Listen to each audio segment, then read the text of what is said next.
Estamos en el estudio del libro de Apocalipsis en la clase número 32 o parte número 32. Quedamos en el verso 1. La verdad es que la clase pasada casi todo lo que aprendimos fue del verso 1.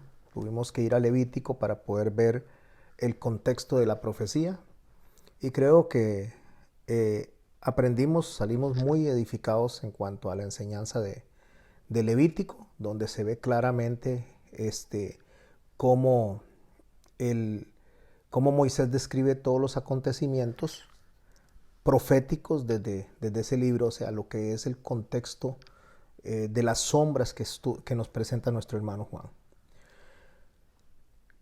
A los que no lo han escuchado, pues les recomiendo que busquen la clase 31 para que repasen y puedan ubicarse en esta clase.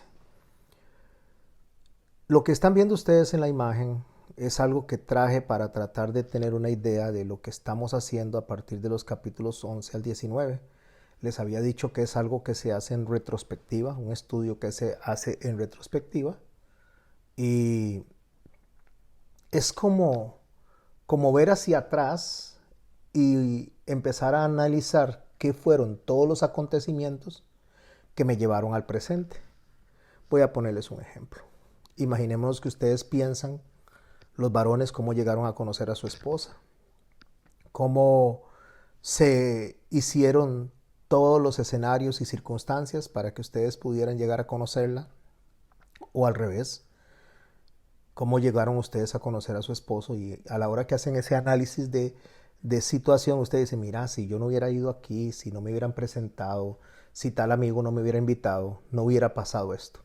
Bueno, eso es lo que hacen los capítulos 11 al 19. Lo que hacen es una recopilación de eventos desde la creación hasta el momento en que se van a desarrollar las copas de la ira, donde empieza el apóstol Juan, inspirado por el Espíritu Santo, a ubicarnos a nosotros para saber por qué esos ángeles están derramando esas copas de ira sobre la tierra. Y el capítulo 15 básicamente se convierte como una especie de repaso de lo explicado del capítulo 14. En el capítulo 14 se hace una mención de los 7 ángeles que vamos a ver en el capítulo 15, donde se encuentra usted los ángeles mencionados en el capítulo 14, en el verso 6, en el verso 8, en el verso 9, en el verso 15, en el verso 17, en el verso 18 y en el verso 19, por si lo quiere leer a posterior. Pero el capítulo 15 lo que hace es venir y darnos a nosotros un escenario más amplio, para poder entonces iniciar la lectura de hoy sin perdernos detalle. Aunque estudiamos ya el verso 1 del capítulo 15, deseo volver a leer el verso 1, donde dice así: vi en el cielo otra señal, grande y admirable, 7 ángeles que tenían las 7 plagas postreras, porque en ellas se consumaba la ira de Dios. Recordemos que hablamos que la mención del 7 en la Biblia significa algo perfecto. Puede ser una bendición perfecta, puede ser un juicio perfecto, puede ser cualquier cosa que Dios esté manifestando hacer que conlleva la perfección. Cuando el Señor le dice a Pedro, por ejemplo, cuando Pedro le dice, ¿hasta cuánto debo de perdonar a mi hermano? Hasta 7 veces. Él está pensando en un concepto hebraico en el cual hay que perdonar perfectamente. Y el Señor le dice, no, Pedro, no 7 veces, 70 veces 7. Entonces, cuando Él viene y dice 70 veces 7, el 7 hablamos de perfección y el 10 hablamos de abundancia. Lo que está diciendo es que hay que perdonar perfecta y abundantemente. ¿Qué significa perdonar perfecta y abundantemente? Bueno, significa en nuestro idioma perdonar siempre. Cada vez que una persona llega en arrepentimiento, perdonarla. Tal vez hay gente que dice, pero este no se ha arrepentido. Nosotros no lo sabemos. Lo que sí tenemos es la orden de perdonar. El que si el hombre o la mujer se hayan arrepentido o no, eso le corresponde diagnosticarlo al Espíritu Santo. Cuando menciona los 7 ángeles y las 7 plagas, por supuesto está mencionando un juicio perfecto en las plagas y usando las herramientas perfectas, en este caso los ángeles. Cuando él habla de otra señal, lo que está haciendo es, como les comenté al principio, la recapitulación y la consumación de todas las cosas que estaban terminando en ese momento, o están terminando en ese momento, o llevando a la furia de la ira de Dios. Y esta furia en la recapitulación lo que hace es mencionarnos a nosotros de una manera más ampliada lo que sucede después y durante y antes de la batalla del Armagedón. Quiero que le presten mucha atención a esto de la batalla del Armagedón, porque alrededor de esto se ha girado mucha especulación, mucho sensacionalismo.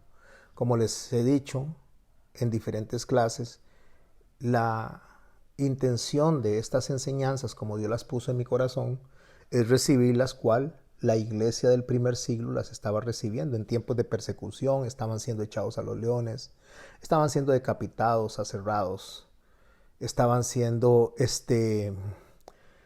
asesinados por todas partes. Así que presentarles a ellos un libro que los asustara no es algo que Dios propuso, porque no esa era la intención, sino que presentó un libro que les traía paz, consuelo, esperanza. Porque es como si alguien se estuviera en un avión que se va a estrellar y en lugar de ponerles tranquilidad les pusieran entonces unas películas de aviones estrellándose. Eso sería como muy, muy absurdo. Bueno, en el caso del Apocalipsis la gente lo ve como que si fuera el avión que se va a estrellar y le están poniendo a los pasajeros películas de aviones accidentándose.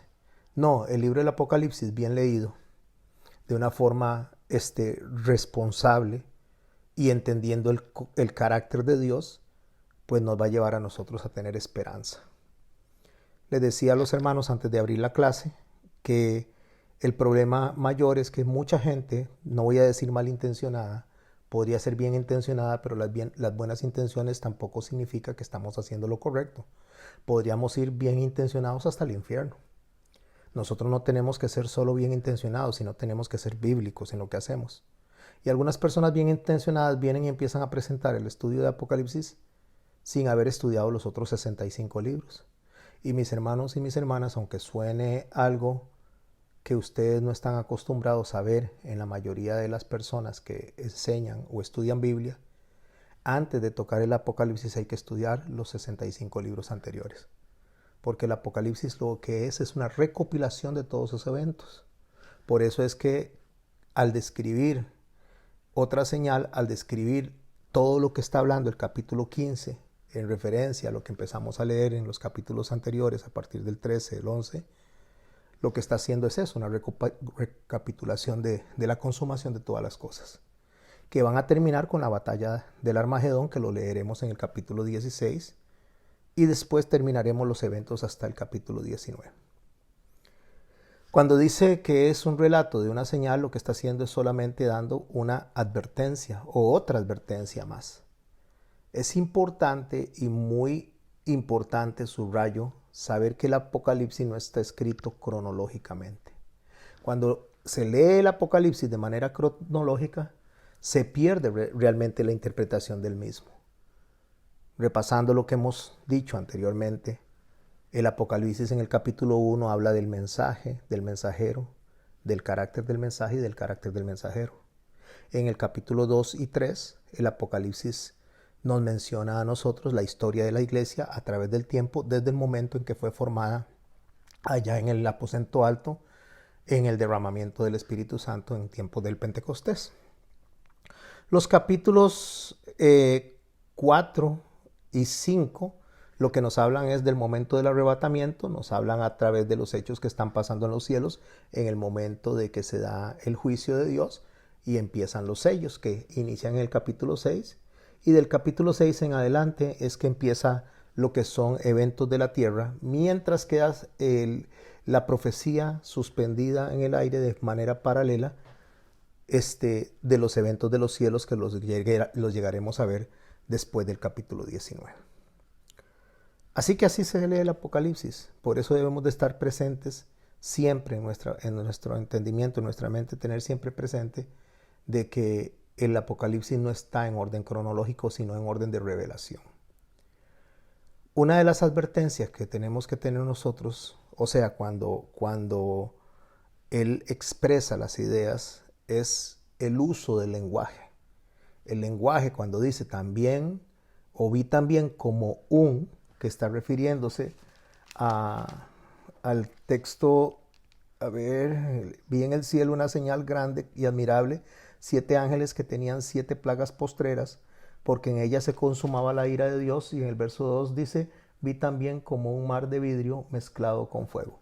Cuando dice vi también como una comparación de algo similar, algo que no es igual, que tiene similares características, similares cualidades, que lo que hace es la referencia a un objeto para enseñar, para poder enseñar otro, o a una persona para poder enseñar otra. Está refiriéndose justamente a una comparación, no a algo literal, o sea, no estamos imaginándonos un mar de vidrio. Cuando la gente habla del mar de cristal, la mayoría de la gente lo que se imagina es justamente un mar de cristal, o sea, está del mar y de una manera limpiecitica y que esté brillando el mar, y no es mar lo que está ahí. O cuando la gente habla, ve que dice que hay calles de oro, se imagina carreteras como si estuviéramos en la tierra, en vez de asfalto, hechas de oro. Pregúntese, ¿para qué quiere una persona oro en los cielos? O sea, ¿qué va a comprar con ese oro si todo le pertenece al rey? O sea, ¿para qué queremos oro? El oro no está representando un valor físico, un valor material, un valor económico dentro del Apocalipsis. El oro está representando majestad, el oro está representando grandeza, el oro está representando reinado. Entonces, cuando habla de que se vio un mar semejante, un mar de vidrio semejante a, o algo semejante al mar de vidrio, lo que está diciendo es que las características de lo que él está viendo, en el lenguaje que está usando, que es lleno de imágenes, simbolismos, nos está describiendo algo. ¿Qué es lo que nos está describiendo? Bueno, para yo poder entender primero la idea de cómo habla el lenguaje bíblico, debo de recordar lo que nuestro Señor le dijo a Nicodemo. Nicodemo era un hombre fariseo, en realidad era saduceo, nada más que se determinaban como fariseos todos. ¿Cuál es la diferencia entre un fariseo y un saduceo? Que el saduceo, cuando estudiaba y interpretaba la Biblia, la interpretaba de manera literal. Él no entendía las figuras.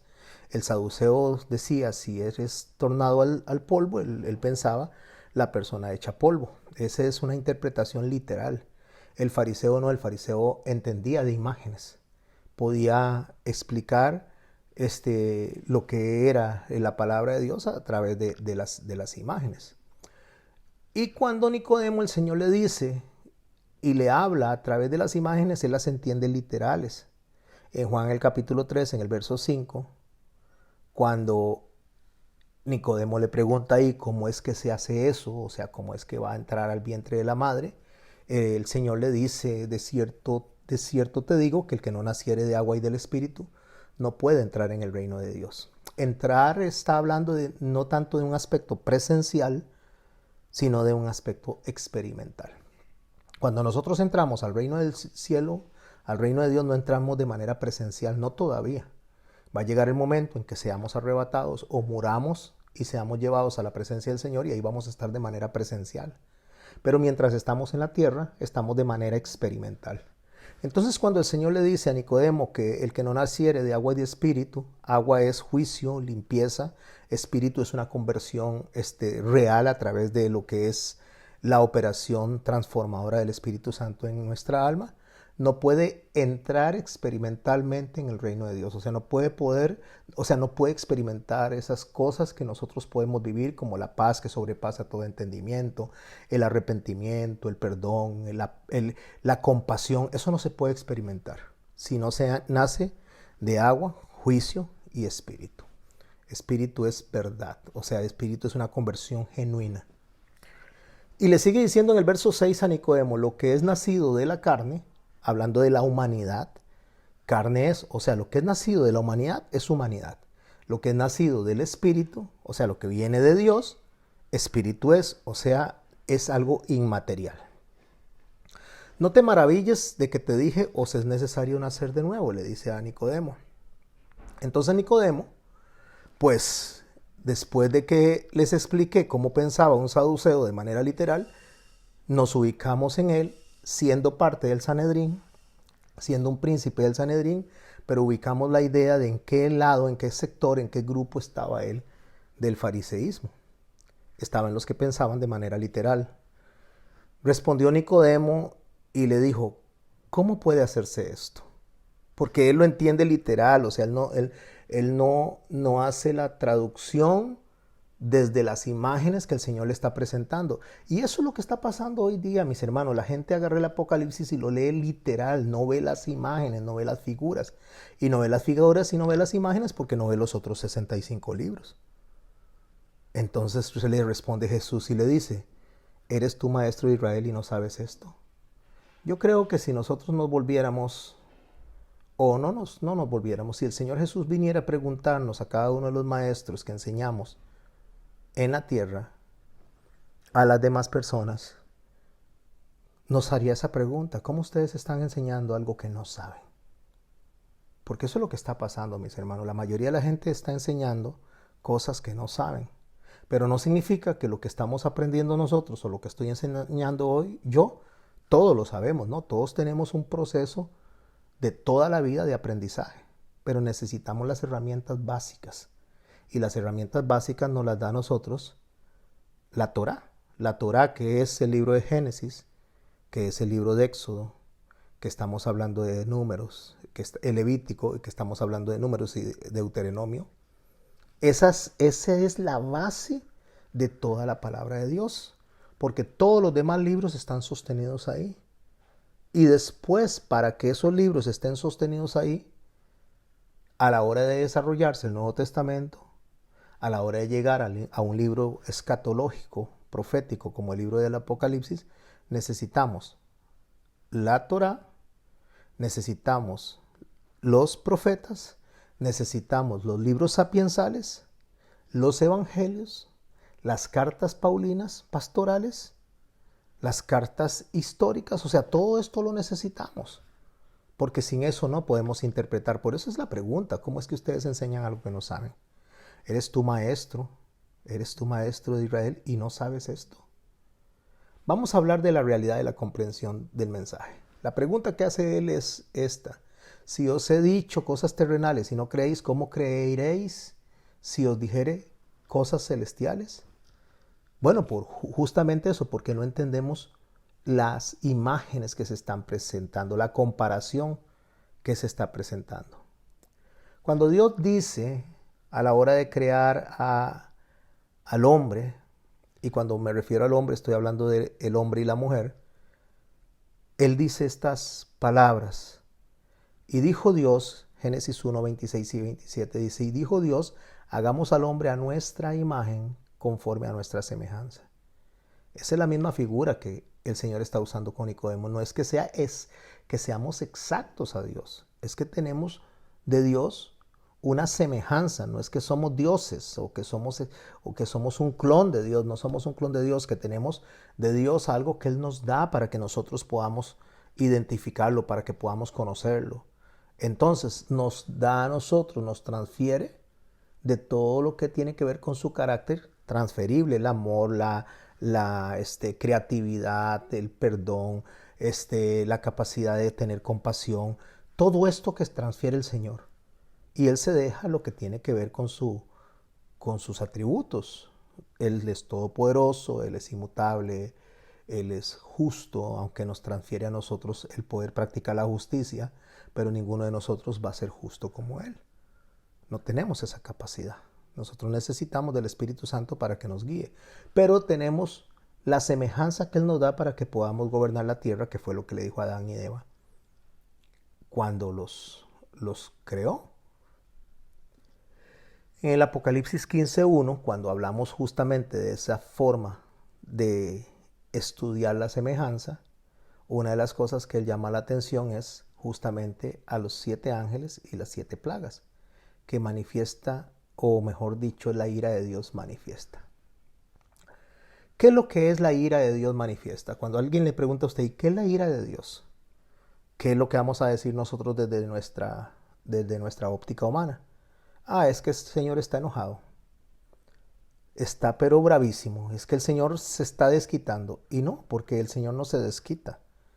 El Señor no es como nosotros. El Señor no es... Cuando el Señor habla de venganza, Él no está hablando de desquite. Cuando Él está hablando de venganza desde su ira santa, está hablando de la reacción justa y necesaria contra la maldad y la injusticia. Eso es lo que está hablando.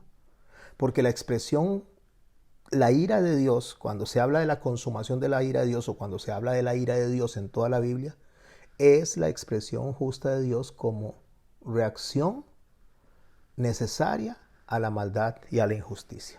Eso es la ira de Dios. La ira de Dios es una reacción necesaria y justa. Esto es muy importante, necesaria y justa. Necesaria para corregir al ser humano y justa para llevarlo justamente al arrepentimiento. Para eso es la ira de Dios. La ira de Dios no es para sacarse el clavo. La ira de Dios es para darle al hombre oportunidad de recapacitar. Cuando Él le dice al pueblo que van a ir en cautiverio y que van a ir por 70 años, en Jeremías capítulo 28, Él dice, yo tengo pensamientos de bien para ustedes y no de mal.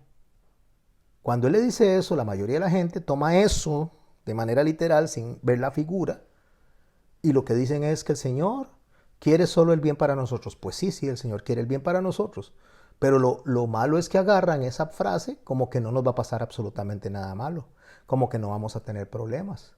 Por eso Job dijo, hemos de recibir de Dios solo lo bueno y no lo malo, hablando acerca de la forma en que Dios le estaba presentando a él la vida, se lo dice él a su esposa. O cuando los amigos de Daniel, Sadrach, Mesach y Abednego, le dicen al rey, oh rey, no nos vamos a postrar delante de ti, porque el Dios que está en los cielos nos librará de esto. Y si no, ahí donde dice, y si no es, si Dios no lo hace, si Dios no lo libra, delante de usted no nos vamos a postrar. Está claro el concepto de que Dios va a hacer lo que es justo, y lo que es justo podría ser cosas que a nosotros no nos complazcan. Y dentro de esa reacción justa y necesaria, hay disciplina, hay castigo, hay bendición, hay misericordia, porque esa es la forma en que Dios trata con justicia a todos los seres que Él creó. En el capítulo 15, en el verso 2, cuando habla del mar de cristal, cuando se refiere a ese gran mar de cristal, Él está refiriéndose a grupos de personas que brillan, y que brillan es por la santidad con la cual están adorando. Eso es lo que está representando, y lo vamos a ver más adelante cuando lo logremos identificar en las otras partes del libro de Apocalipsis. Cuando dice que está ese mar de cristal mezclado con fuego, significa que esas personas brillan porque fueron pasados por el crisol, porque fueron pasados por la prueba, porque fueron santificados en medio de la tribulación, porque no olvidemos que está hablando a partir del capítulo 6 hasta el capítulo 19, está hablando de eventos que están en los cielos.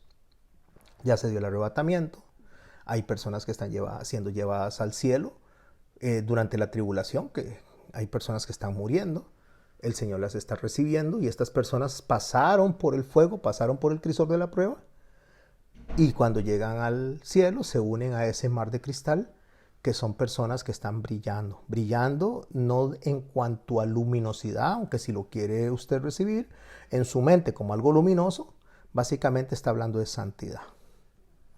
Por eso es que dice, y a los que habían alcanzado la victoria, o sea, los vencedores de la prueba. ¿Cuál prueba? La prueba que se estaba dando en la tierra.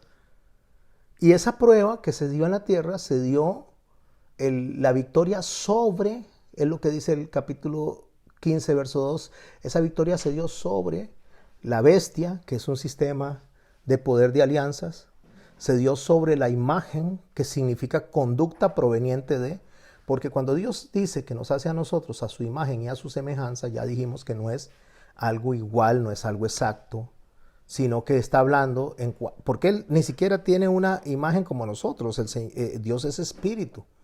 Cuando habla de imagen, está hablando de la pluralidad del Padre, Hijo y Espíritu Santo. Está hablando de su ser como tal en cuanto a la conducta, que el Hijo se somete voluntariamente al Padre, el Espíritu Santo se somete al Hijo. El Padre nos envía al Hijo y el Hijo nos envía al Espíritu Santo.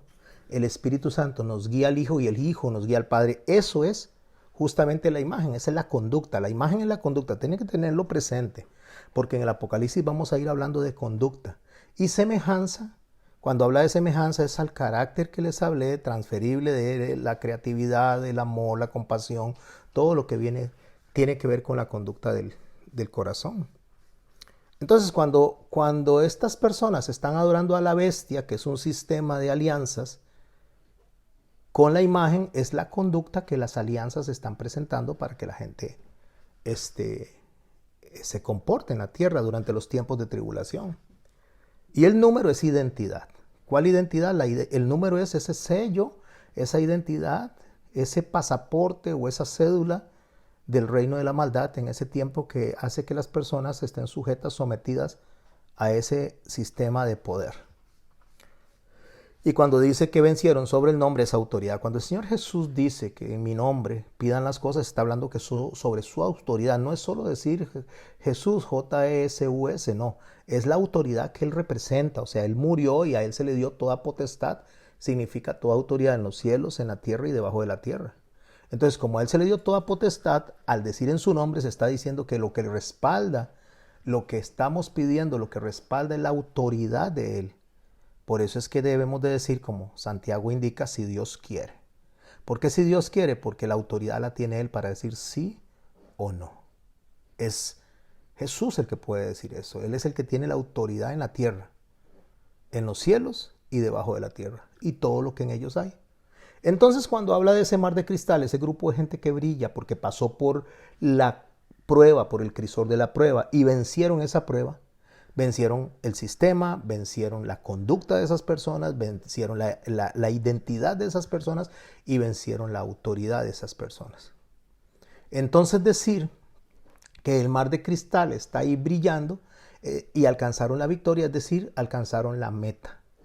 ¿Cuál meta es la que alcanzaron esas personas? Porque esas personas están siendo reconocidas en la descripción del verso 2 del capítulo 15 de Apocalipsis.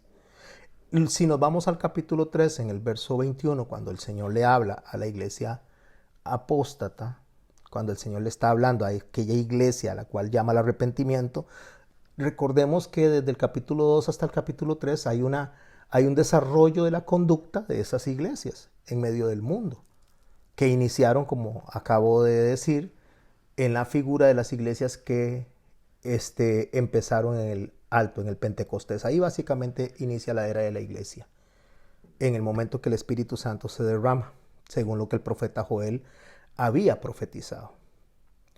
Y en el capítulo 3, verso 21, se habla justamente de la meta a la cual se debe ir. Al vencedor.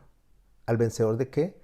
Al vencedor que haya logrado sacar adelante todo esto que expliqué dentro del llamado al arrepentimiento a cada una de las iglesias, las cosas que yo espero que cambien y las cosas que yo espero que conserven en cuanto a conducta. Al vencedor le concederé sentarse conmigo en mi trono, como yo también vencí y me senté con mi Padre en su trono.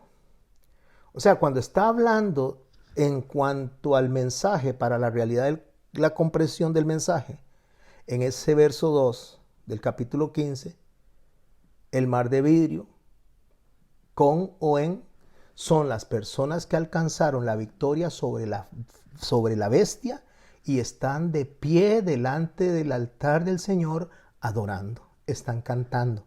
Por eso dice que están cantando y ese mar de vidrio tiene arpas. En Apocalipsis 4:6 nos ayuda a nosotros en retrospectiva a ver cómo es que Juan está observando a estas personas. Porque en Apocalipsis 4:6 dice, y delante del trono había como un mar de vidrio, ahí está justamente el mismo mar de vidrio semejante al cristal, que es la adoración, que es la santificación, que es la santidad, la majestad con la cual ellos están compartiendo en medio de toda esa fiesta que se está dando en el cielo. Dice, había como un mar de vidrio semejante al cristal y junto al trono. Ahí es donde están esas personas adorando. En el capítulo 4, en el verso 9, nos ayuda un poquito más de comprensión para poder entender muy bien ese verso 2 de ese capítulo 15. Tenemos siempre que ir atrás, tenemos siempre que hacer el repaso, tenemos que siempre como cuando un chiquito en la escuela, un muchachito en el colegio, le dicen vamos a hacer un examen, vaya repase para que no se saque una mala nota. A nosotros nos manda Juan a repasar. Dios nos manda a repasar. Por eso es que Él constantemente nos envía al principio. El Señor dijo que había que ir a los escritos de Moisés, a los salmos, porque de Él hablaban. Nos remite siempre a los libros antiguos. Él siempre nos remite a lo que está antes de, en este caso antes del Apocalipsis. Leer el Apocalipsis sin haber estudiado los otros 65 libros es como que usted se vaya a la universidad a pedir que lo acepten sin haber pasado por la escuela, por el colegio o por el kinder también, kinder, escuela y colegio, y ir a la universidad y decir, venga, acépteme aquí, a ver, ¿dónde están sus títulos? ¿Dónde están en dónde se graduó usted? ¿En dónde está su título de sexto grado? ¿Dónde está el título de bachiller? No, vaya, estudie, porque yo no puedo ponerlo a usted a estudiar en un sistema universitario si usted no tiene la preparación correcta. Bueno, resulta que eso es lo que nos está haciendo, nos está enviando allá. Y en Apocalipsis 4, cuando nosotros vemos este escenario de los cielos, esta adoración de los cielos, es una referencia a lo que estaba en Ezequiel en el capítulo 1. Leamos lo que dice Apocalipsis capítulo 4, verso 9. Y siempre que aquellos seres vivientes, tenga presente estos seres vivientes, porque ahorita voy a hablar de ellos, dan gloria y honra y acción de gracias al que está sentado en el trono, al que vive por los siglos de los siglos. Está hablando del rey, está hablando del que está en ejercicio de poder, en competencia, con toda autoridad, con toda potestad, como lo dijo nuestro Señor Jesucristo, se está refiriendo a Él. Al que está sentado en el trono, al que vive por los siglos de los siglos, los 24 ancianos. Esto representa dos grupos de personas. Son 24 porque 12 representa congregación y 12 representa congregación. Así que está representando el judeocristianismo desde el Antiguo Testamento hasta la iglesia del Nuevo Testamento. Se postran delante del que está sentado en el trono, adoran al que vive por los siglos de los siglos y echan sus coronas delante del trono diciendo, Señor, digno eres de recibir la gloria y la honra y el poder, porque tú creaste todas las cosas y por tu voluntad existen y fueron creadas. No voy a explicar esto porque ya lo expliqué en las primeras clases. Lo que sí deseo es mostrarles una figura que les mandé, donde usted ve en Ezequiel, en el capítulo 1, todo el capítulo 1 habla de esos seres vivientes. Y cuando al final Ezequiel termina de hablar de esos seres vivientes, dice en el verso 26, y sobre la expansión que había sobre sus cabezas se veía la figura de un trono que parecía de piedra de zafiro, y sobre la figura del trono una semejanza que parecía de hombre sentado sobre él. Voy a ver si puedo ser lo más claro posible. Ustedes están viendo una figura donde a la derecha hay un carruaje, donde hay unos, yo le voy a decir soldados, aunque ellos no se llaman soldados, en las cortes tienen otro nombre. No sé si son adecanes o... pero, y arriba un cochero. Usted ve a estas personas que van alrededor, uno guiando los caballos que jala el carruaje y otros alrededor del carruaje acompañando al rey. Bueno, estos que están alrededor del carruaje acompañando al rey, eso está representado en este mar de cristal. Estos son personas que están acompañando el carruaje del rey. Esta es la iglesia, esta es la novia. Y cuando usted ve las ruedas del carruaje que están aquí abajo, es sobre las que se desplaza el carruaje. Entonces, el carruaje es el trono que está viendo Ezequiel, aquí a la izquierda, y el rey está sentado en ese trono. Y quienes están desplazando la iglesia a través del mundo, por eso es que el Señor dice, ustedes son la sal de la tierra, ustedes son la luz del mundo, y cuando nos dice a nosotros eso, nos está diciendo que a nosotros nos toca llevar el evangelio, ir a predicarle a toda criatura, llevar ese mensaje. Eso está representado en estos hombres que llevan ese carruaje con el rey adentro. Y las ruedas representan la obra de Dios. O sea, representan a Jesús como hombre, a Jesús como resucitado, a Jesús como sacrificado y a Jesús como Dios. Por eso tiene cara de buey, que representa a Dios en toda su majestad. Por eso tiene cara de hombre, que representa la encarnación de Dios. Por eso tiene cara de águila y águila volando en el Apocalipsis, que representa al Espíritu Santo. Y por eso tiene cara, a ver, se me pasó una. Cara de hombre, cara de buey, cara de águila y cara de cordero. que representa justamente la obra salvífica del Señor. Y de león. Ah, bueno, de león. Majestad es que en un lado representa una cosa, en el Apocalipsis representa esto. En Daniel, en el capítulo 7, cuando nosotros leemos, dice así: miraba yo en la visión de noche, repito, Daniel capítulo 7, verso 2. Daniel dijo: miraba yo en la visión de noche, y he aquí que los 4 vientos, representa justos juicios como las 7 plagas, los 4 vientos del cielo combatían en el gran mar. ¿Qué significa eso? Que el juicio que Dios está estableciendo, el juicio que está viendo Dios, que está presentando Dios a través de Juan y a través de Daniel, se da en el gran mar, o sea, entre la gente. Y 4 bestias grandes, está hablando de sistemas, de alianzas de poder, como la referencia que Daniel hizo de Babilonia, Medo-Persia, Grecia y Roma, diferentes una de la otra, dice, subían del mar, o sea, salían de las personas. Esos sistemas de poder vienen de la misma población, de la misma gente. Cuando Ezequiel muestra estas bestias, cuando Ezequiel muestra todo esto que está viendo el Apocalipsis, o que está presentando el Apocalipsis a través de la redacción, el relato de Juan, lo mismo que Daniel, de ahí la importancia de leer los anteriores libros del Antiguo Testamento. Dice Ezequiel en el verso 1, Ezequiel capítulo 1, verso 27.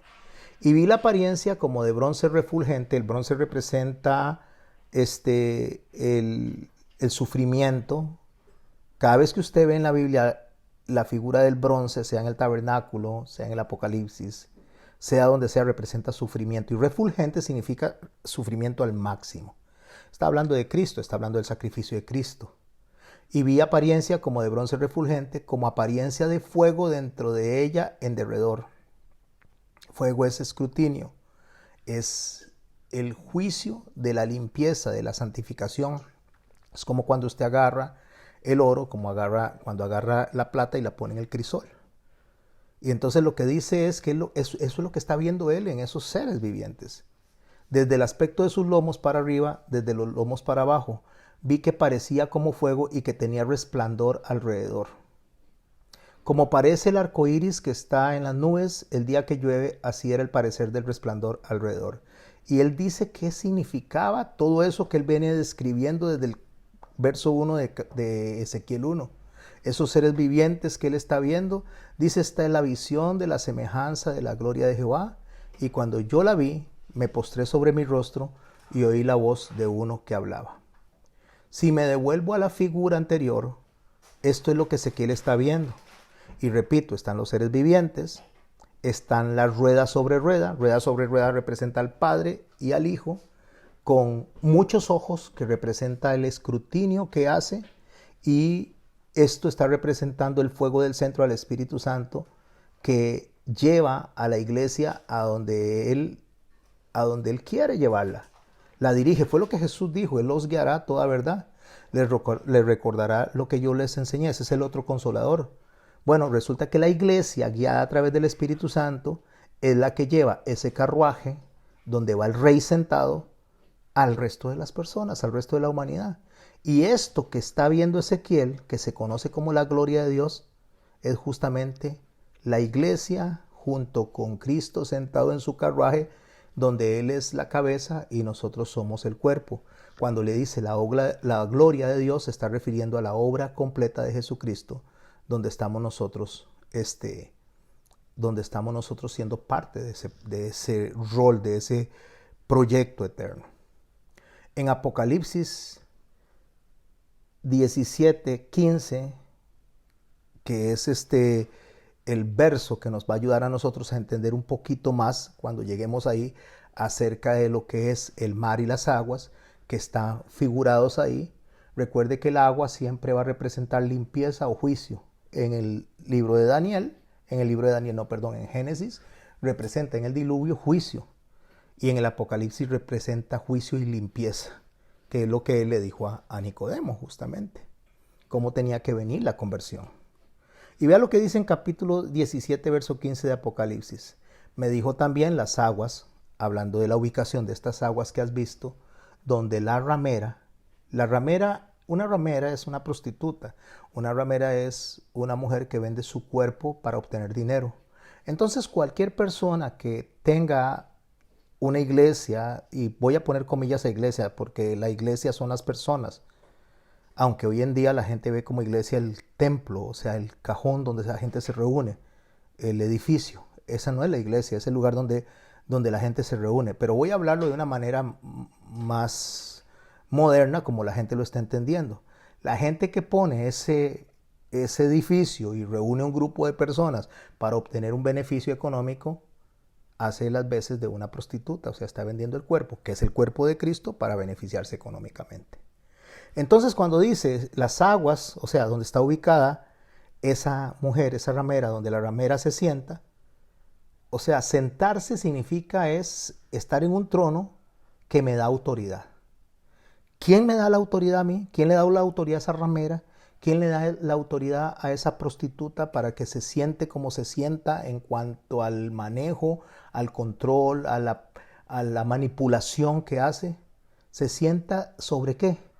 Sobre aguas que representan pueblos, que son países, muchedumbres, que son diversas personas, naciones que representan alianzas y lenguas que representan la forma de comunicarse.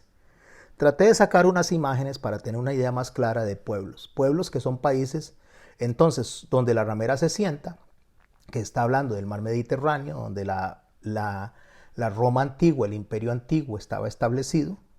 Eso hasta la fecha sigue gobernando sobre pueblos.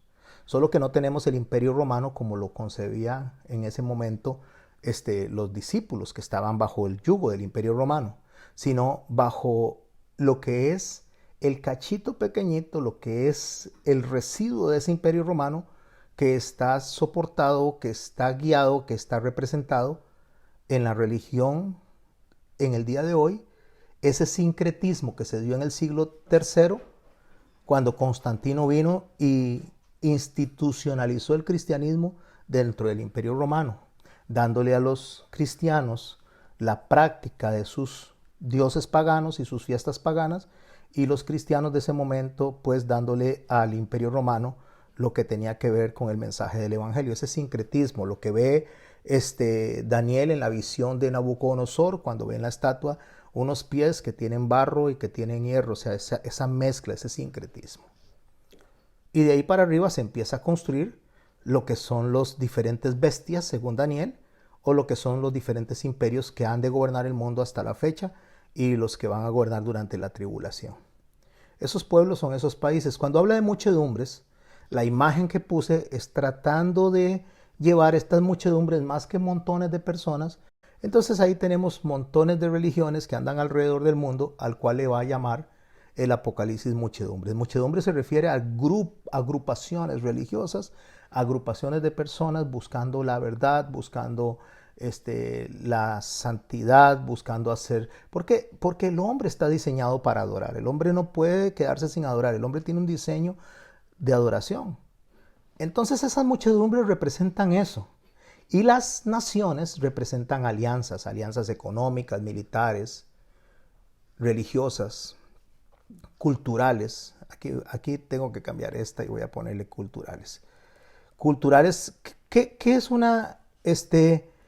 ¿qué es una alianza económica? Bueno, los bancos, el establecimiento culturales.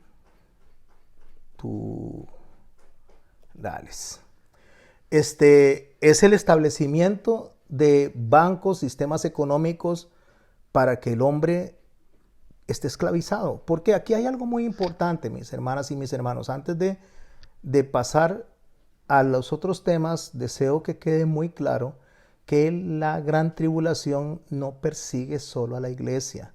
Que ni siquiera está la iglesia, lo que quedó fue el remanente, lo que quedaron fueron aquellos insensatos, más los judíos que no creían en Jesús, para que representados en los 144,000 den el mensaje de misericordia a costas de la vida durante la tribulación. Entonces, el sistema lo que está es para controlar el mundo. No está para controlar solo a la iglesia. La iglesia más bien es la luz a ese mundo para que salgan de ese o de esas ideas de adoración a Satanás, al anticristo. Entonces, a través de la economía se controla lo que es a las personas en la parte alimenticia, en las necesidades básicas, se esclaviza al ser humano. Eso está representado en Babilonia. Los sistemas militares están representados en los medo-persas. Eso lo podemos ver en alianzas como es la OTAN, los sistemas militares de la ONU, que van a llegar a ser un solo grupo. Ahorita están en un pleito entre lo que es la OTAN y los BRICS, entre lo que es la OTAN y la Alianza Árabe, pero va a llegar un momento en que se van a unir por la necesidad de controlar el planeta. Lo que pasa es que lo que están esperando es ver cuál de los líderes mayores que salgan de esas alianzas es el que va a estar sentado en el trono del enemigo. Después tenemos alianzas culturales como esas defensas por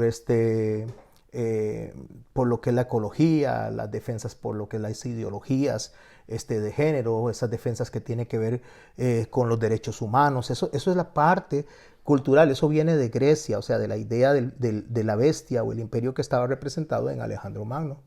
Y las alianzas religiosas, esa es la más fuerte, la que va a tomar una posición de liderazgo para preparar el camino para el anticristo, que después el anticristo le va a patear el trasero a la alianza religiosa. Entonces simplemente preparó el camino y después se va a va a deshacer de esa alianza religiosa. Entonces, por eso es que vemos aquí en la esquina el Crislán, que ya empezó en 2022. El Crislán es la unión de tres religiones fuertes que construyeron ya su sede, que es el judaísmo, pero no el judaísmo real, sino el judaísmo político, el judaísmo, el catolicismo, el catolicismo básicamente, que está haciendo un sistema ecuménico, jalando a los evangélicos para poder formar parte de esa idea mundial religiosa, y el Islam, ¿verdad? Por eso se llama Crislán. Y estas alianzas religiosas son las que están preparando el camino para la religión única del mundo. Después tenemos lo que es los diferentes frentes económicos que están respaldados justamente por la gran bestia. Esto todo tiene que llegar a unificarse. Sobre esto que sale de las personas, todas las personas son las que ponen estas personas ponen personas al frente, sobre esto se sienta la ramera. En Mateo capítulo 16, en el verso 13 dice, viniendo Jesús a la región de Cesarea de Filipo, preguntó a sus discípulos diciendo, ¿quién dicen los hombres que es el Hijo del Hombre?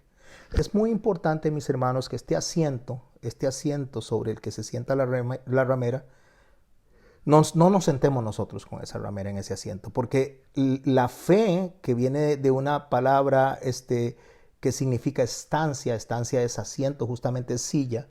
Cuando el Señor está hablando en el capítulo 23 del libro de Mateo, dice en la silla de Moisés, o sea, en la cátedra de Moisés significa en la silla, significa en el asiento, en la silla de Moisés se sientan los fariseos. O sea, ellos se sientan en la autoridad de Moisés. Pero el Señor viene y hace la diferencia donde dice, pero no hagan lo que ellos hacen, sino hagan lo que ellos dicen. Estaban divorciados del mensaje de Moisés. Ellos lo torcían, lo manipulaban con el fin de presentar sus necesidades y tener a la gente a su servicio, tanto económicamente como políticamente. De ahí que Caifás y Anás estaban acomodados al imperio romano para una cuestión económica, para una cuestión de dominio del pueblo. Bueno, entonces cuando el Señor dice, ¿quién dicen los hombres que es el Hijo del Hombre? La misma pregunta que le hace a usted y a mí, ¿quiénes dicen ustedes que es Jesús?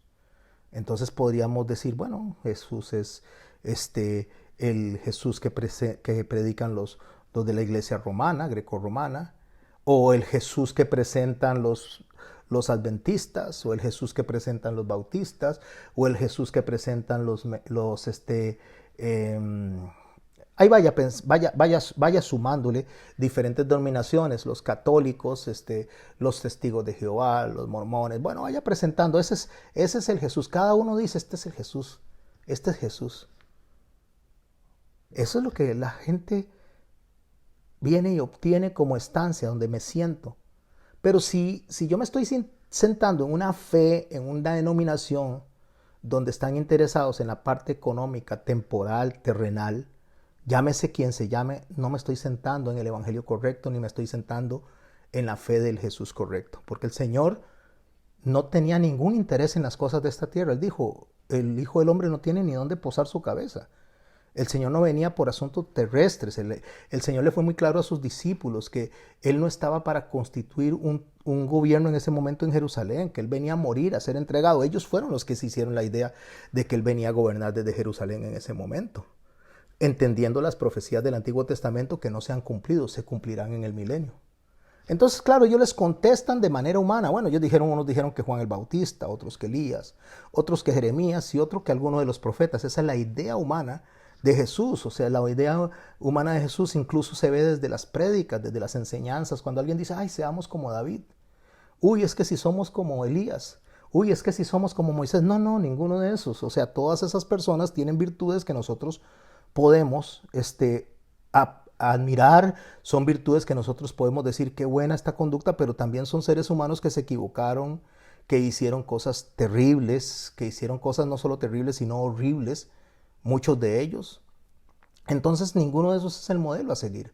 No nos podemos sentar sobre ninguna persona. Cuando digo sentar es poner nuestra fe sobre ninguna persona, ningún pastor, ningún sacerdote, ninguna organización que no predique el evangelio correctamente. Que predique a otro Jesús, dijo nuestro hermano Pablo, que no es el que les hemos enseñado. No nos podemos sentar sobre fiestas que no estableció el Señor. No nos podemos sentar sobre figuras e imágenes que no estableció el Señor. O sea, al final de cuentas, sentarnos en ideas humanas es solamente estar predicando al Jesús que no nos fue enseñado. Desde el Génesis. Porque incluso las fiestas que se dan en diciembre anunciando la supuesta venida del Señor en esa fecha fue algo que inició en el siglo XV. Como se concibe esa fiesta es puesta por Martín Lutero. Él fue el que estableció eso. Porque en Alemania se celebraba en el 6 de enero, en ese tiempo, la repartición de obsequios y él la pasó justo a tratar de contrarrestar una fiesta que era celebrada en Alemania por celebraciones paganas. Entonces él lo establece tal y cual se conoce ahora y después vino el gran comercio de la Coca-Cola que le dio todo el sentido del cual hoy se conoce. Sin meternos ahí, quedarnos ahí en esa profundidad, abrazados de eso que estoy diciendo, así se da con todo, con todas las actividades que el ser humano inventa, es sentarse en ese trono, en el trono del enemigo. Entonces él le dice, ¿quiénes dicen los hombres que es el Hijo del Hombre? Ellos vienen y les empiezan a describir, bueno, dicen que es Jesús, que es un carpintero, que es un niño que está en el pesebre, que es el hijo de María, que es el hijo de José.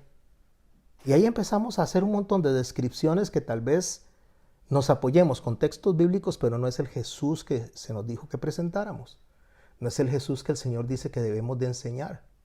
No es el Jesús que el mismo Jesús quiere que nosotros estemos dándole luz a la gente, llevando en ese carruaje al Rey, al majestuoso, al Todopoderoso.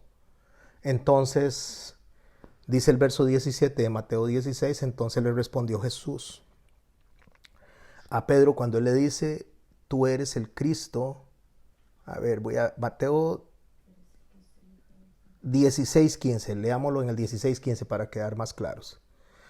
Entonces, una vez que él pregunta, el Señor le pregunta que quiénes dicen los hombres que es el Hijo del Hombre, y ellos le dicen todo eso. Entonces, cuando él pregunta a ellos, ¿y vosotros quién decís que soy yo?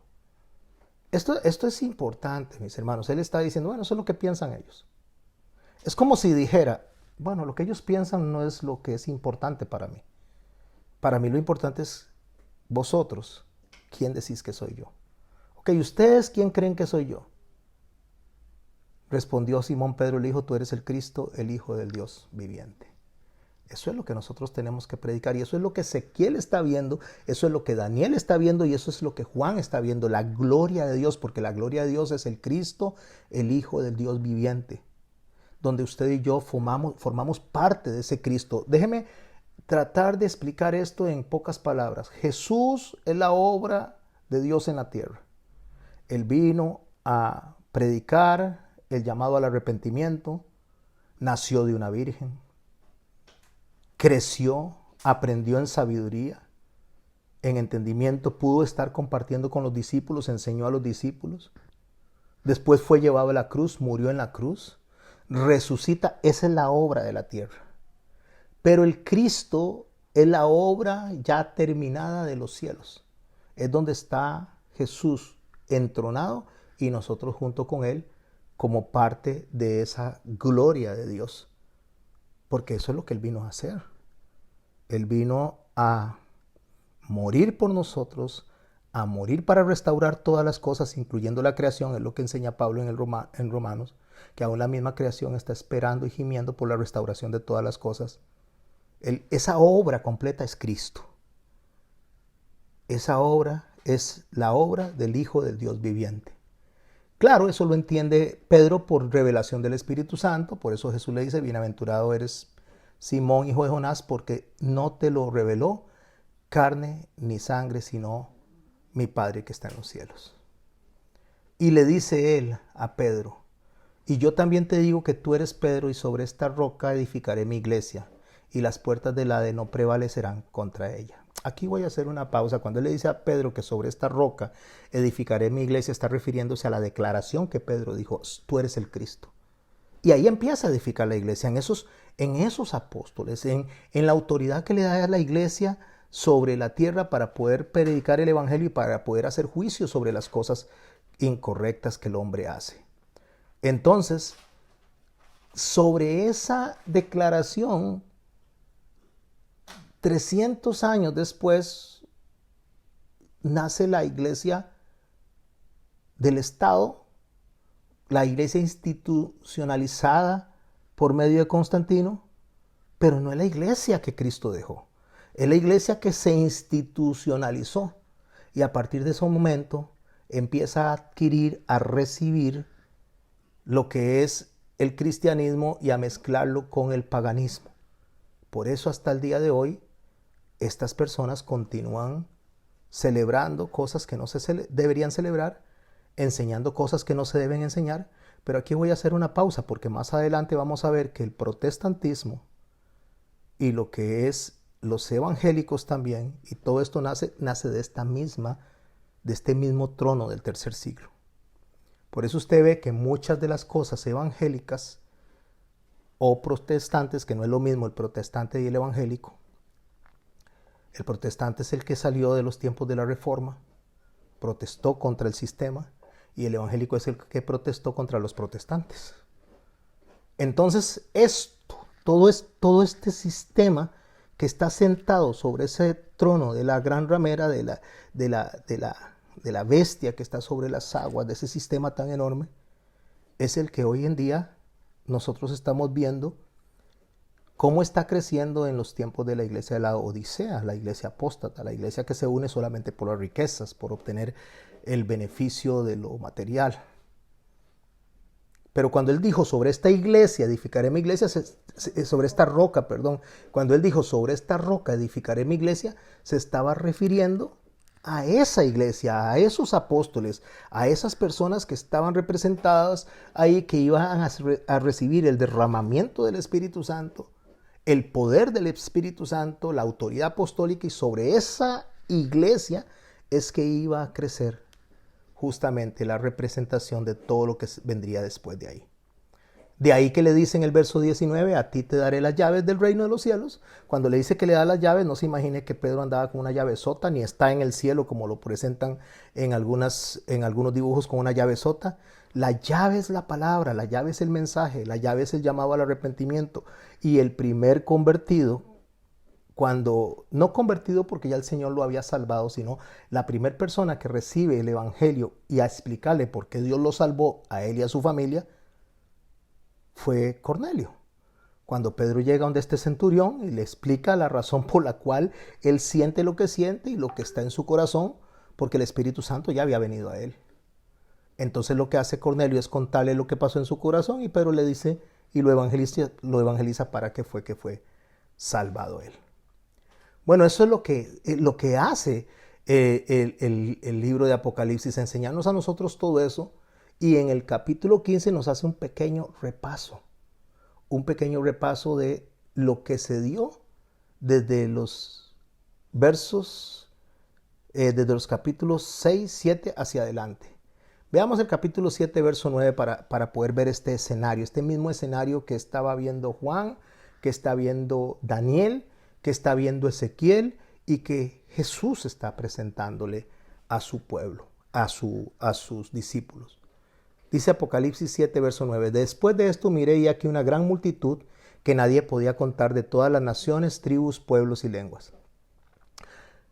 ¿Quién va a creer que de todas las naciones, refiriéndose a las alianzas estratégicas, que de todas las tribus, o sea, todas esas personas que profesan diferentes cosas, pueblos y lenguas, va a salir gente que va a ser salva? ¿Quién lo va a creer? La gente no lo cree, la gente cree que si su denominación es ser adventista, pues los adventistas son los que se van a salvar. Si se es católico, pues el católico es el que se va a salvar. Si es bautista, son los bautistas y todos los demás se van a ir al fuego eterno. Que si son los metodistas, o sea, cada quien tiene una óptica de que tiene que estar dentro de su religión, dentro de su denominación para salvarse. Y el Señor nos enseña otra cosa, dice, de todas las naciones, de todas las tribus, pueblos y lenguas, incluso de las mismas alianzas, gente se va a levantar y va a decir que Jesús es el Señor. Por eso dice que ahí, de esa multitud de la cual nadie podía contar, de todas las naciones, tribus, pueblos y lenguas, que estaban delante del trono en la presencia del Cordero, vestidos de ropas blancas, con palmas en las manos, clamaban a gran voz diciendo, la salvación pertenece a nuestro Dios que está sentado en el trono. Ese es el ensayo del mar de vidrio. Ese es el ensayo que se ha venido haciendo año a año desde antes de que Jesús viniera y después cuando Jesús entró. Eso mismo dice lo que acabamos de leer en el capítulo 7 de Apocalipsis, verso 9. Lo dice Juan en el capítulo 12, verso 12. El día siguiente, el siguiente día, grandes multitudes que habían venido a la fiesta, ahí está el ensayo, al oír que Jesús venía a Jerusalén, tomaron ramas de palmeras y salieron a recibirle y clamaban, Hosana, bendito el que viene en el nombre del Señor, el Rey de Israel. Y halló Jesús un asnillo, lo montó sobre él, como está escrito, no temas, hija de Sión, he aquí tu rey viene, montado sobre un pollino de asna. Ahí está el ensayo. Ese ensayo, que es lo que estamos viendo en esta figura, es Jesús entrando como rey por la puerta del oriente, por la puerta del rey. Ahí está entrando él por esa puerta, la puerta que hoy no está a la vista de nadie porque está sepultada. Pero Jesús, en los tiempos que él vino, entró por esa puerta sentado en un asnillo. ¿Y por qué estaba sentado en un asno? Hay algo muy interesante con ese asno. Era un pollino, por eso se llamaba pollino, porque nadie lo había montado. Yo no sé si ustedes han tenido oportunidad de montar un caballo o montar un burro, que nunca nadie lo haya montado. ¿Qué es lo que pasa? Salta, brinca y lo hace botado. O sea, hay que domarlo primero. El Señor Jesús llegó y se subió sobre él. Y el pollino o el asnillo lo recibió e iba pues contento con el Señor. ¿Por qué? Porque ante la majestad del Señor, ante la representación de tanta autoridad, no hay quien se resista, ni siquiera el más burro de todos se va a resistir al Señor. La figura es esa, él entró humildemente en un burro porque los burros representaban en Israel el transporte de reyes, porque los reyes tenían que ser coronados, tenían que ser llevados en burro, no en caballo. El caballo representa guerra. El rey tenía que entrar de una manera humilde a servir al pueblo, no a servirse del pueblo. Al contrario de hoy, que la gente utiliza no asnillos, sino utiliza caballos. Pero usted me dice, pastor, ¿cómo la gente entra a caballo? Nunca he visto yo entrar a ningún religioso a caballo. No, pero entran en Mercedes-Benz, entran en Audis, andan en avión privado, andan en, no sé, en carros de las más altas gamas. ¿Por qué no entran en un asnillo? Porque han comercializado, han vendido el cuerpo de Cristo. Y no es que un religioso, un pastor, hablando no religioso, quitemos eso, no es que un pastor no pueda ser bendecido a través de los hermanos y las hermanas, pero por lo necesario, no enriquecerse, no es de eso que se trata, no es un negocio lo que tiene. Bueno, eso lo vamos a dejar para otro día. ¿Y qué hacían estas personas cuando entraba el Señor en el asnillo? Escuche lo que voy a repetir en el ensayo lo que hacían. Hosana, bendito el que viene en el nombre del Señor, el Rey de Israel. Eso era lo que cantaban. Escuche lo que cantan en el capítulo 15, verso 3, que estamos estudiando.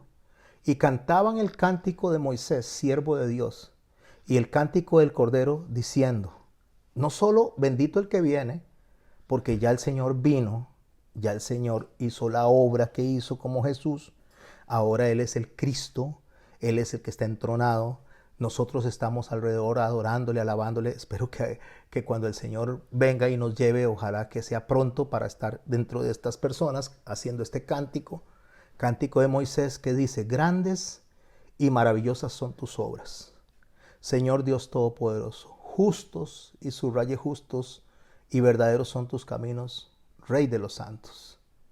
¿Quién no te temerá, oh Señor, y glorificará tu nombre? ¿Quién no te temerá? Se refiere a cualquiera, el que está en los cielos, el que está en la tierra, e incluso los que están debajo de la tierra. ¿Quién no te temerá, oh Señor, y glorificará tu nombre? ¿Por qué razón? Pues solo tú eres santo, por lo cual todas las naciones vendrán y te adorarán. Voy a hacer una pausa aquí antes de continuar con la siguiente lectura. ¿Cuándo todas las naciones van a adorar al Señor? ¿Cuándo todas las naciones, alianzas, muchedumbres, gentes van a adorar al Señor? En el reino milenial, que es lo que vamos a estudiar próximamente en el capítulo, déjeme ver, ya les digo cuál capítulo está, en el capítulo 20, estamos a unos pocos capítulos de eso. Ahí va a darse la conclusión de ciertas profecías que solamente se cumplen durante el milenio. Pero ¿por qué todas las naciones? ¿Por qué todas las personas? ¿Por qué todas las alianzas? ¿Por qué todo lo que haya sobre la tierra va a tener que adorar al Señor? En Filipenses capítulo 2, en el verso 5, dice, así haya pues en vosotros este sentir que hubo también en Cristo Jesús, el cual siendo en forma de Dios no estimó el ser igual a Dios como cosa que aferrarse, sino que se despojó a sí mismo, tomando forma de siervo, hecho semejante a los hombres y estando en la condición de hombre se humilló a sí mismo, haciéndose obediente hasta la muerte y muerte en cruz. Obra de Jesús. Esta es la obra de Jesús encarnado. Esta es la obra de Jesús en la tierra. Esta es la obra del que entró en el pollino y fue crucificado, derramó su sangre hasta lo último y resucitó para que la segunda parte de lo que voy a leer en Filipenses capítulo 2, el Cristo, el Todopoderoso, el Rey de Reyes fuera exaltado, por lo cual dice el verso 9 de Filipenses 2, también Dios también le exaltó hasta lo sumo y le dio un nombre que es sobre todo nombre, para que en el nombre de Jesús se doble toda rodilla. ¿De dónde? De los que están en los cielos, en la tierra y debajo de la tierra. Voy a ver si lo traduzco de esta otra forma. Para que en el nombre de Jesús se doble toda rodilla de los ángeles, querubines, serafines, arcángeles, todo lo que está en los cielos, las personas que están en la presencia de Dios, que han muerto, salvados por el Señor Jesucristo, todo esto que está en los cielos le adore.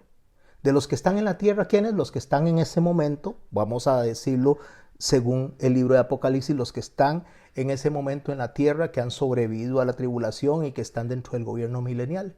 Y debajo de la tierra los mismos demonios. Los mismos demonios tienen que doblar las rodillas. ¿Y qué tienen que decir? Tienen que decir que Él es el Señor. ¿Y cómo termina el texto? Y toda lengua confiese que Jesucristo es el Señor. ¿Por qué? Para gloria de Dios Padre. Esto es hermosísimo, mis hermanos.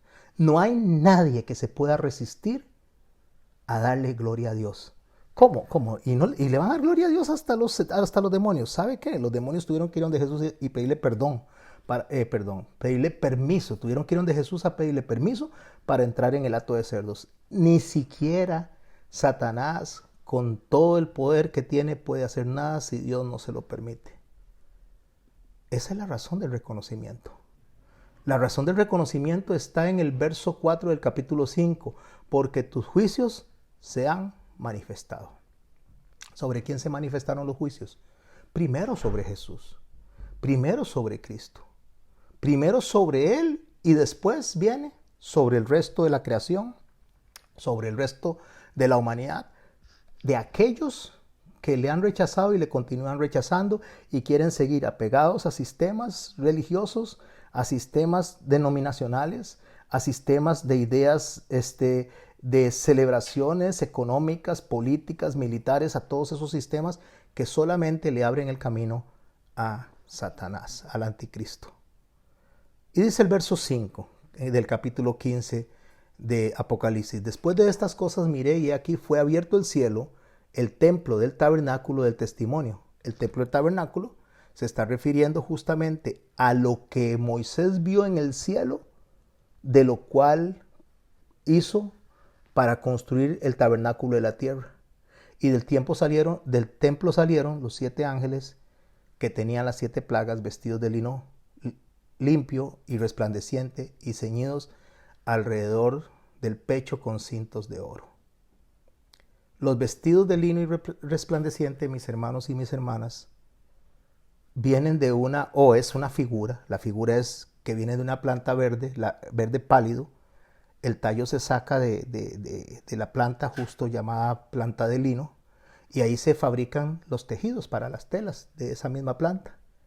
Esa planta hay que arrancarla, hay que tomar las raíces, después con una asada se llevan, se machucan, se dejan secar, y una vez que se sacan los tallos ya secos, se sumergen en agua completamente, se le ponen piedras para que no flote, y una vez que están ahí ellas empiezan a mantenerse en remojo, se empapa toda esa agua bien, se pone como una especie de lechosa, huele a pudredumbre ese lino. En ese momento el verduzco se empieza a poner como color oscuro, como olor negro, y su olor es horrible.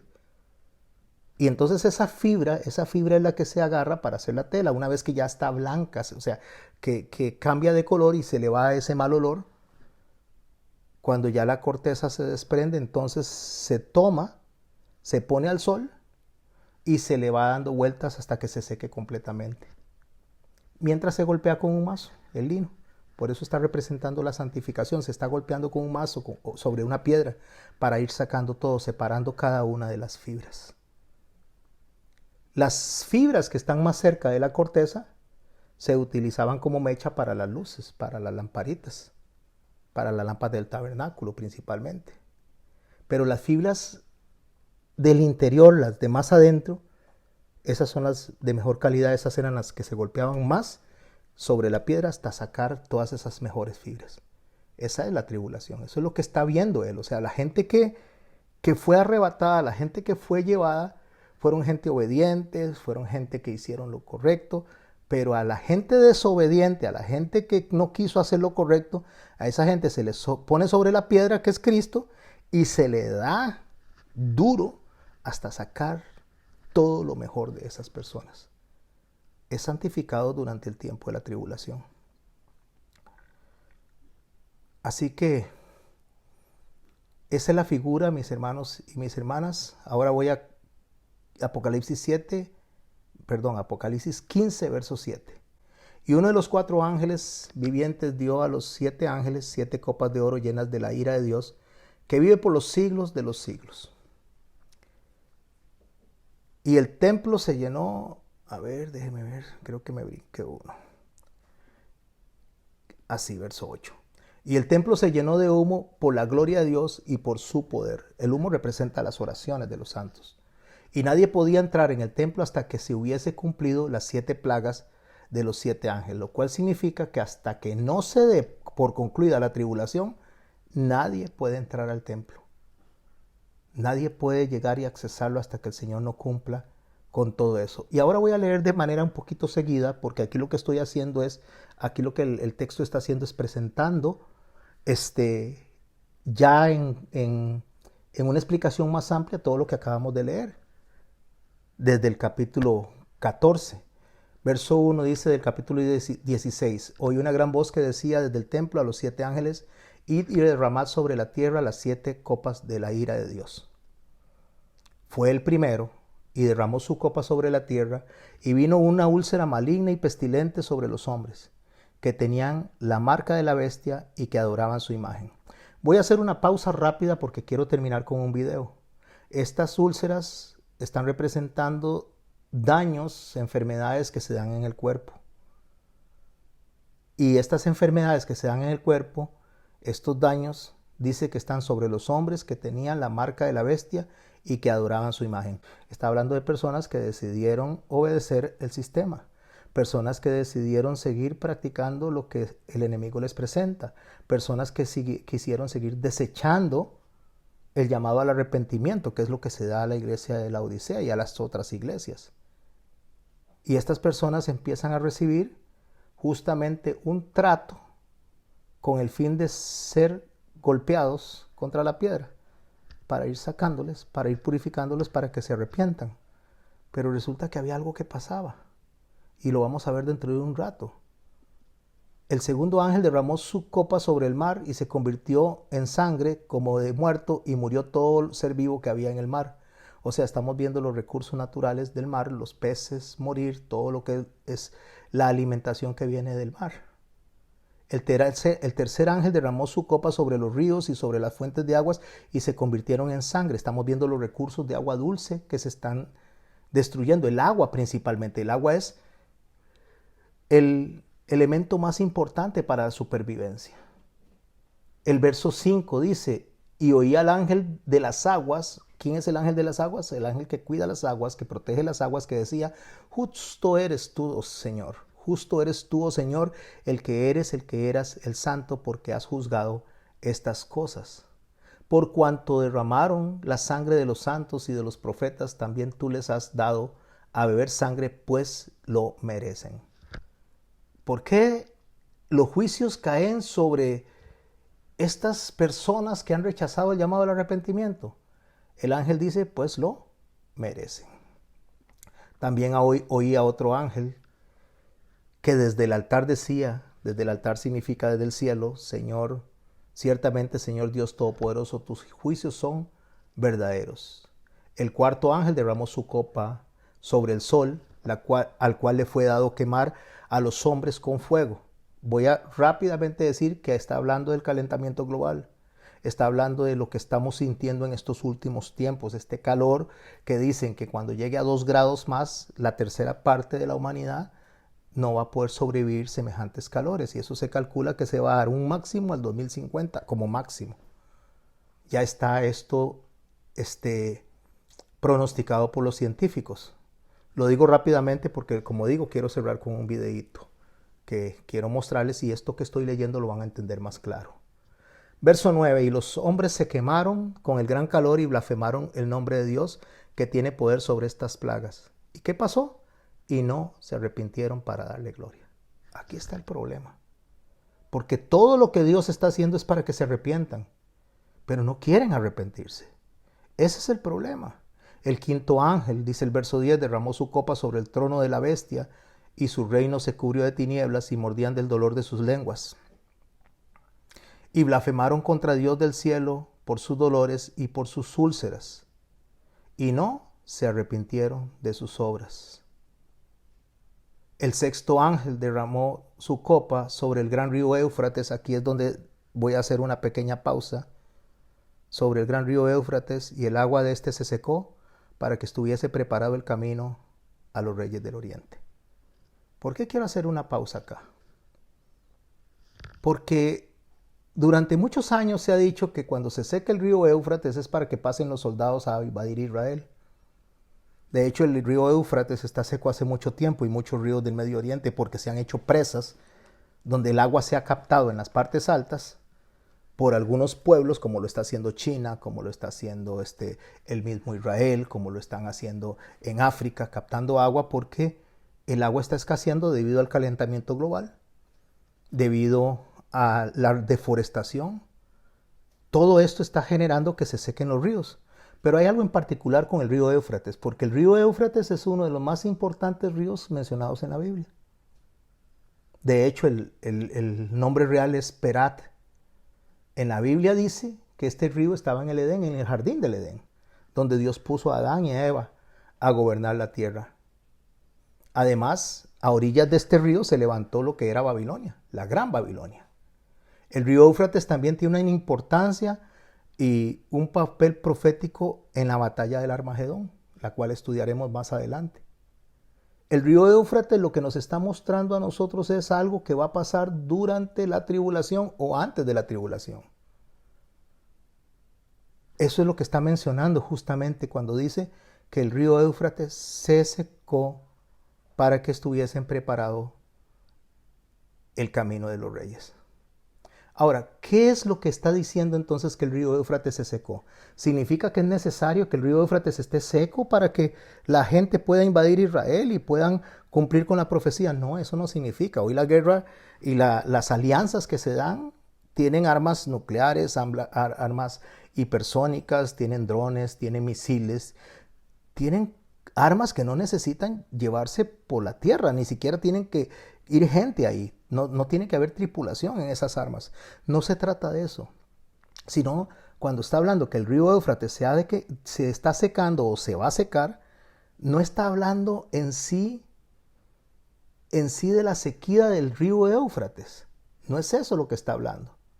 Sino está hablando de la limitante que los reyes tienen en cada uno de sus imperios que los va a motivar a una guerra, a una excusa de una guerra mundial. Eso es lo que está hablando.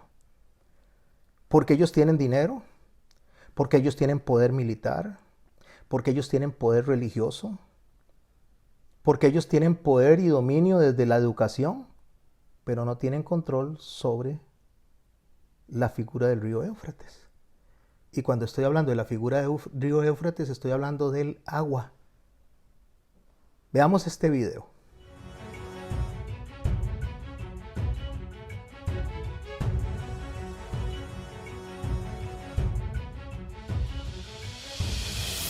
...23 de febrero de 2017... se celebra en el Vaticano el Seminario sobre el Derecho Humano al Agua. El evento reúne a expertos en la problemática de las sequías, así como a líderes de Estado y figuras relevantes de la política y economía mundial. Durante su discurso inicial, el Papa Francisco, conocido mundialmente por su humildad, pero también por su frontalidad a la hora de tocar temas tabú, se dirigió a los presentes. Me pregunto si nos estaremos encaminando hacia la guerra mundial por el agua, disparó el sumo pontífice. La inquietante frase no halló una respuesta durante el concilio, pero puso un terrible tema sobre la mesa de la geopolítica internacional. El recurso más preciado de nuestro planeta, la materia prima de la vida y la subsistencia de la humanidad, comienza a escasear. Y aún no encontramos una salida inmediata para solucionar esta posible carencia. Con el mayor poder militar del mundo concentrado en un puñado de superpotencias, el mapa bélico se presenta aterrador para la gran mayoría de los países que tienen grandes reservas de agua dulce. En los últimos años se ha considerado al petróleo como el recurso que podría desencadenar la Tercera Guerra Mundial. Sin embargo, los estragos del cambio climático debido a la contaminación industrial, sumada a la falta de prioridad política e incapacidades gubernamentales, podrían convertir al agua en el foco del mayor conflicto geopolítico del siglo XXI. Hasta la fecha, el agua es definida por la ONU como un bien universal, considerada un derecho para todos los seres humanos por igual. A comienzos de 2021, el agua comenzó a cotizar en la bolsa de Wall Street como un bien a futuro. El líquido en sí no se puede vender, pero sí se puede comerciar con su uso, limitándolo en épocas de escasez. Pero en caso de un posible conflicto armado por la conquista de reservas pluviales, ¿dónde comenzaría la disputa? Para responder esta pregunta debemos considerar ciertos factores de suma importancia. Solo el 0,007% del agua del planeta es dulce y aún menos cantidad es potable. Actualmente, los países más afectados por la escasez se encuentran en Medio Oriente y en el norte de África. Pero Europa, Asia y América no están exceptuados del problema. Muchas naciones como España o Alemania han impuesto políticas para cuidar este recurso en sus ciudades. Por otra parte, la contaminación en polos industriales por todo el continente americano ha hecho sonar varias alarmas que demandan tomar medidas inmediatas e incluso insertó al agua como un bien comercial en el mercado de valores. La opinión de varios expertos apunta hacia la hipótesis de que la guerra mundial por el agua no comenzará como un conflicto a gran escala entre superpotencias, sino que se conformará a través de una serie de enfrentamientos menores. La idea propone que las primeras naciones en actuar de manera agresiva para adquirir el recurso lo harán contra las naciones vecinas en disputas por bancos y reservas acuíferas. De esta manera, en vez de proponer el concepto de una invasión transcontinental mayor, el mapa bélico se configura como una tela de araña que irá creciendo año a año.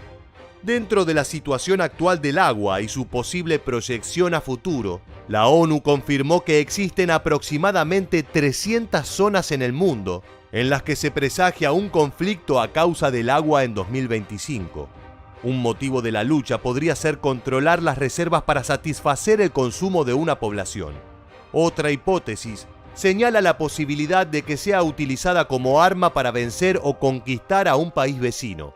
Privar a ciudades de sus fuentes de agua puede sumergirlas en el caos o la guerra civil y dejarlas desoladas. Entre los conflictos que han surgido en la historia reciente debido a esta problemática, hay algunos a destacar. Los derechos por el control del agua llevaron a la guerra del agua entre Israel y Palestina en 1964. A su fin, y después de la ocupación total de Cisjordania y la Franja de Gaza, Israel declaró de su propiedad todos los recursos hídricos. Ahora Palestina tiene que obtener una licencia del ejército israelí antes de desarrollar cualquier actividad o infraestructura hídrica. La guerra civil siria, iniciada a principios de 2011, ha dejado al país devastado, provocando la muerte de más de 300.000 personas. En materia hídrica, Israel necesita controlar las fuentes de abastecimiento del río Jordán y los acuíferos de las localidades de Gaza y Cisjordania, debido a las escasas precipitaciones en la región. Por este motivo, desde 2015, las partes implicadas en el conflicto están usando el acceso al agua potable como elemento para conseguir logros militares y políticos. Los bombardeos que ambos países han lanzado sobre reservas acuíferas de la región han dejado a millones de personas en Siria sin acceso al agua, además de haber contaminado cerca del 80% de los recursos hídricos. No es de extrañar que la puja por los recursos hídricos se resuelva en una escalada armamentística. Además de los conflictos mencionados, las superpotencias no quitan la mirada de los grandes pozos de reservas de agua dulce. Brasil, Perú y otras naciones en vías de desarrollo tienen actualmente bases militares de alguna nación primermundista instaladas cerca de sus zonas pluviales de interés. El panorama bélico en la posible guerra por el agua plantea la posibilidad de que las pequeñas disputas que dan lugar en la actualidad escalen hasta enfrentamientos internacionales por el control del recurso, dividido en facciones aliadas. Al fin y al cabo, quien domine la fuente de la vida podrá decidir qué pueblo prospera y qué pueblo muere. Aunque varios países de Europa e incluso Estados Unidos están intentando resolver el problema a través de la ciencia, por ahora los resultados han sido negativos, por lo que aún no queda más que esperar para ver qué deparará el futuro.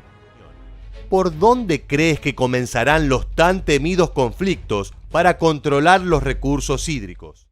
Fue el primero y derramó su copa sobre la tierra, y vino una úlcera maligna y pestilente sobre los hombres que tenían la marca de la bestia y que adoraban su imagen. El segundo ángel derramó su copa sobre el mar, y éste se convirtió en sangre como de muerto, y murió todo ser vivo que había en el mar. El tercer ángel derramó su copa sobre los ríos y sobre las fuentes de las aguas, y se convirtieron en sangre. Y oí al ángel de las aguas que decía: Justo eres tú, oh Señor, el que eres y que eras, el Santo, porque has juzgado estas cosas, por cuanto derramaron la sangre de los santos y de los profetas. También tú les has dado a beber sangre, pues lo merecen. También oí a otro que desde el altar decía: Ciertamente, Señor Dios Todopoderoso, tus juicios son verdaderos y justos. El cuarto ángel derramó su copa sobre el sol, al cual fue dado quemar a los hombres con fuego. Y los hombres se quemaron con el gran calor y blasfemaron el nombre de Dios, que tiene poder sobre estas plagas, y no se arrepintieron para darle gloria.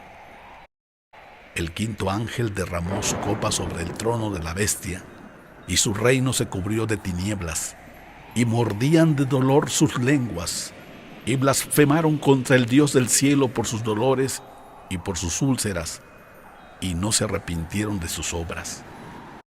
El sexto ángel derramó su copa sobre el gran río Éufrates, y el agua de éste se secó para que estuviera preparado el camino a los reyes del oriente. Y vi salir de la boca del dragón, y de la boca de la bestia, y de la boca del falso profeta, 3 espíritus inmundos a manera de ranas, pues son espíritus de demonios que hacen señales y van a los reyes de la tierra en todo el mundo para reunirlos a la batalla de aquel gran día del Dios Todopoderoso.